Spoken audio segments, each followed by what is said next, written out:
Consider the following scenario. You're peacefully reading on the sofa when Buddy, the family dog, walks in to snuggle beside you.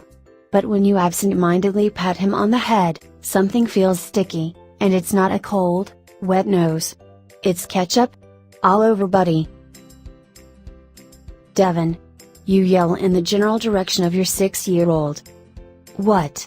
He shouts back, peeking into the room. Did you put ketchup on Buddy? You demand, although there's not much room for doubt.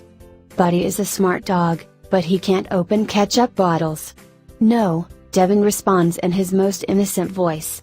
And now you're facing the unfortunate problem of having caught Devin in a lie. And that's the third time this week, despite your best attempts to let him know in no uncertain terms that lying is unacceptable. Why doesn't he get it? Lying is certainly a frustrating challenge for parents, but fortunately, it's one we can fix with a few adjustments to our parenting style. Let's take a look at why kids lie. By understanding where they're coming from, you'll start to see what you can do to get the truth in the future. One of the most obvious reasons for lying is to avoid punishment or an unpleasant outcome. It's hard for a child to be honest when she knows she may face physical punishment, humiliation, or a good tongue lashing. And can you blame her? Even as an adult, you may do the same when faced with an angry boss or nagging neighbor. Another reason is to avoid losing favor in your eyes. The last thing kids want to do is disappoint their parents. They'd rather lie than have you think less of them for something they did, or didn't do. And finally, kids always want a reaction, so they'll tell outlandish stories to impress you or others. Many parents come to me very concerned about their kids' repeated lies. When I ask them how they respond to lies, they usually describe some form of swift and stern punishment. Unfortunately, this creates a vicious cycle. As kids are punished for lying, they're less likely to tell the truth in the future. The punishment creates a result that's exactly opposite from what we are looking for. But since lying really is a serious misbehavior, how can you address it without fueling the problem? Try looking at the problem another way. Instead of doling out punishment for every fib, we want to make sure to create a safe environment for the truth.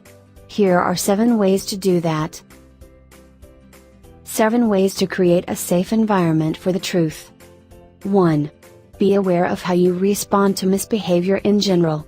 If your kids are worried about being punished or yelled at when they mess up, they won't feel safe telling you the truth.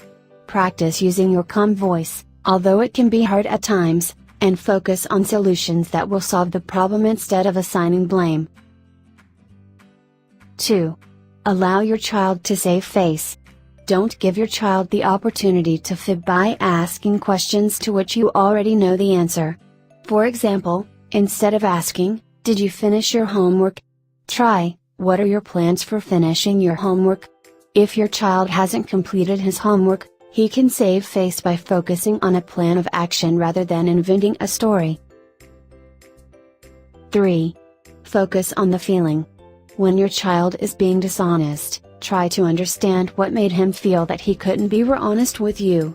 Instead of calling him out about the lie, try, "That sounds like a bit of a story to me.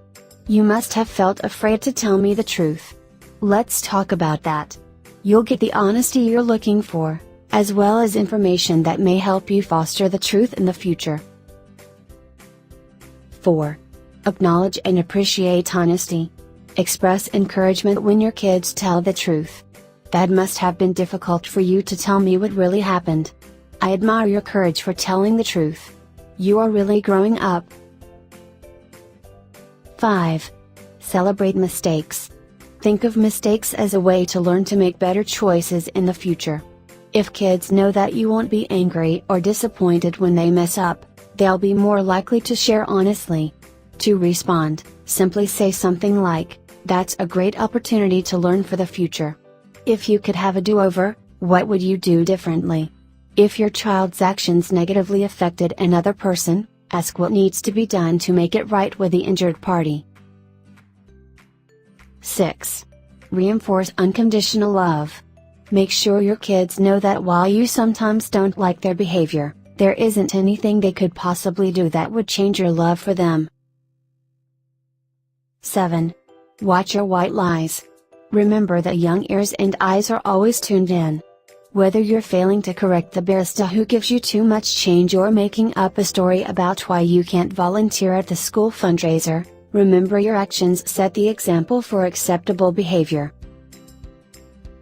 By following these guidelines, you'll soon notice a sharp decline in the lies your kids tell. What's more, you're showing them that no matter the situation, everyone benefits from the truth.